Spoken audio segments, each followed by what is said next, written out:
Beleza, galera, vamos falar de array e matriz, tá? O que é um array e o que é uma matriz? É uma parte muito importante de variáveis, tá? De como a gente estrutura os dados dentro de um computador, da linguagem de programação, tá? Ok, a gente já viu como funcionam as variáveis. Vamos explicar primeiro o que é o array, tá? O array, explicando simplesmente aqui, é um conjunto de variáveis que tem o mesmo tipo. Por exemplo, vamos dizer que a gente tem três variáveis diferentes. E essas variáveis, elas podem, por exemplo, representar a intensidade de uma determinada cor. Vamos supor que a gente tem três cores, RGB, né? Vermelho, verde e azul. De um sensor do Arduino, a gente conseguiu esses dados por meio do sensor e vai armazenar. O que a gente pode fazer? Nós podemos criar três variáveis, inteiro é igual a 100, g igual a 50 e b igual a 70, por exemplo. Daí a gente tem as três variáveis criadas e declaradas. E nós podemos também imprimir essas variáveis, certo? Serial.println, como é um número inteiro e eu quero fazer uma concatenação, eu posso fazer o seguinte: string r mais, certo? Essa aqui mais essa aqui, string b e string g, tá? Interessante botar dois pontos aqui só para separar e aqui também, beleza?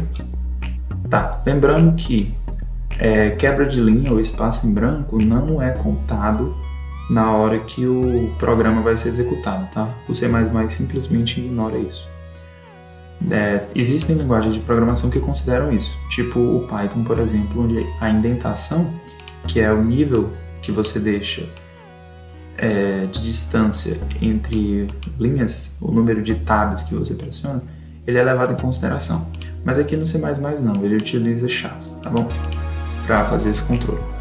Ok, o que isso aqui vai fazer? Imprimir as três variáveis para a gente. Vamos ver aqui, na prática, não funcionou. Por que não funcionou? Porque eu não inicializei a serial, certo? Lembra, serial.begin 9600, certo? 9600. E agora se a gente for dar uma olhada, beleza, as nossas três variáveis são aqui. Mas, vamos supor que não fossem só três cores, fossem mais cores, tá? Fossem, sei lá, 6 cores. Ia ficar um pouco cansativo, tanto de escrever esse código para imprimir, como de escrever isso aqui. O que a gente pode fazer? Nós podemos, em vez de fazer isso aqui, vou comentar, nós podemos criar um array, que é também chamado de vetor às vezes, que é um conjunto de variáveis. Como fazemos isso? Vou dizer o tipo, ela vai armazenar tipos inteiros, tá? O array armazena tipos inteiros, esse que eu vou fazer. Vou dar um nome para ele, vou chamar de cor, tá? Abre e fecha colchete, e aqui eu vou dizer o número de cores que eu vou ter. 3, certo? Igual, tá? Abre e fecha chaves, ponto e vírgula. E aqui eu vou dizer as cores: 100, 50 e 70. Tudo bem? Então, o que foi que eu fiz? Eu criei um array, ou seja, um conjunto de elementos, que vai ter 3 elementos, e os elementos vão ser 100, 50 e 70. E se eu quisesse imprimir? Tá, se eu quiser imprimir, em vez de fazer isso aqui, eu posso utilizar um loop, que a gente já viu como funciona. Por exemplo, eu sei que são 3, então, como eu sei o número definitivo, é interessante utilizar o for.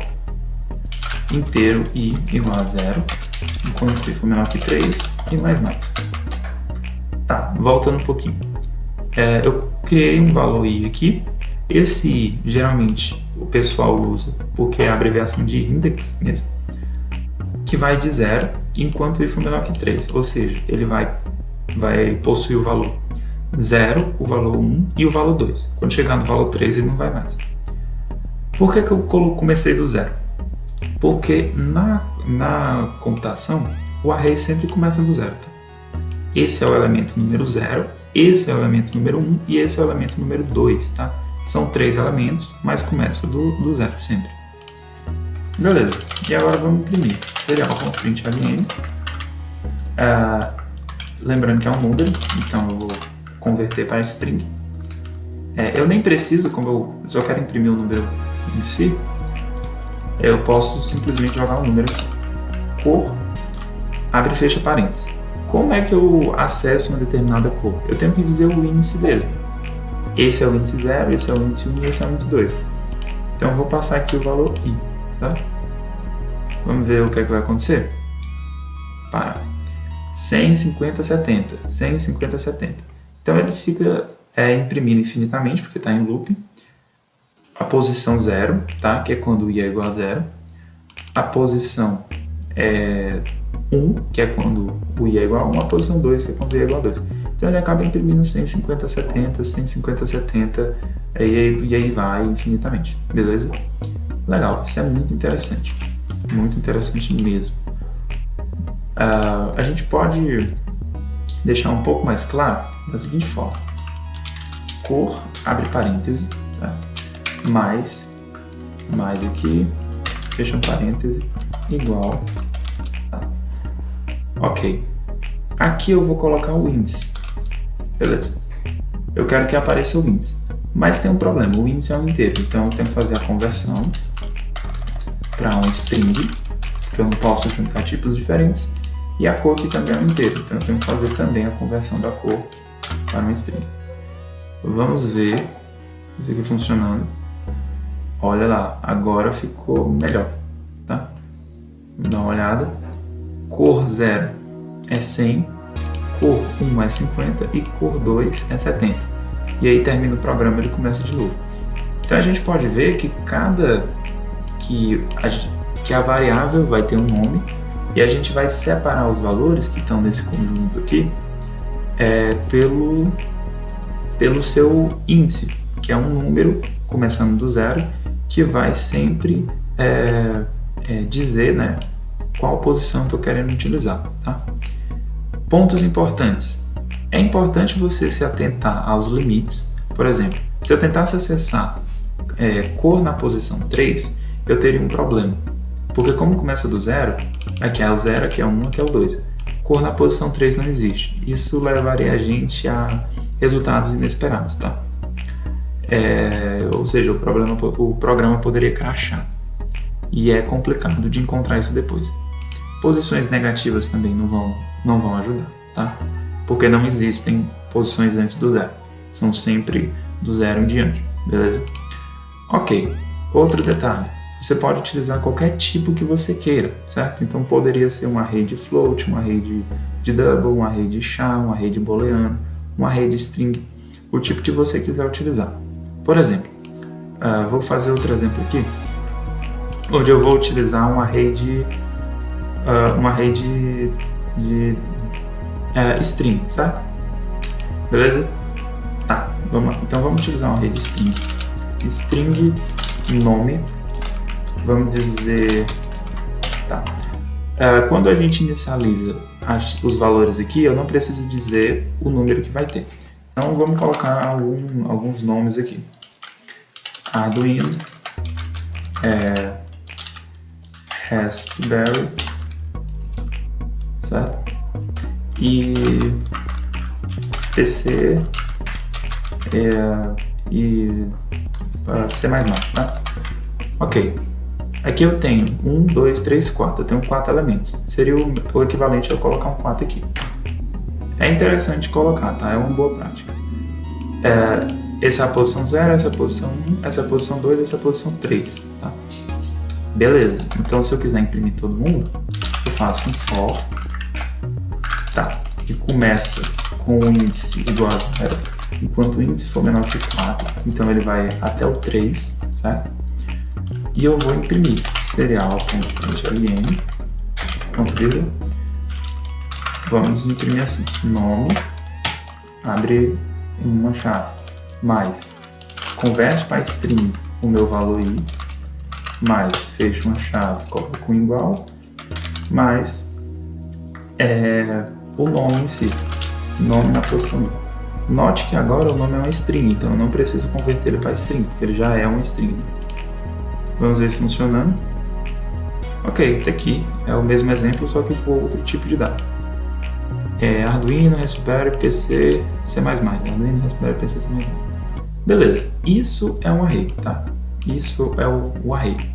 E o que é uma matriz? Uma matriz nada mais é do que um array de arrays, certo? Beleza, vamos exemplificar.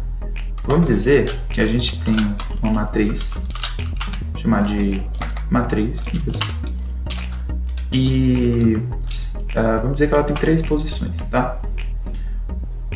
Dessa forma que está aqui, é um array, certo? Porque ela só tem uma dimensão. Se eu coloco mais uma chave, não necessariamente precisa ser o mesmo número, mas vamos pensar em uma matriz que é de 3 por 3, eu vou ter uma matriz agora, certo? E eu posso inicializá-la aqui. Por exemplo, assim. Vamos dizer que vai ter os valores 1, 2, 3, vírgula. Depois, os valores, vou botar aqui embaixo, para ficar mais claro, os valores 4, 5, 6 e os valores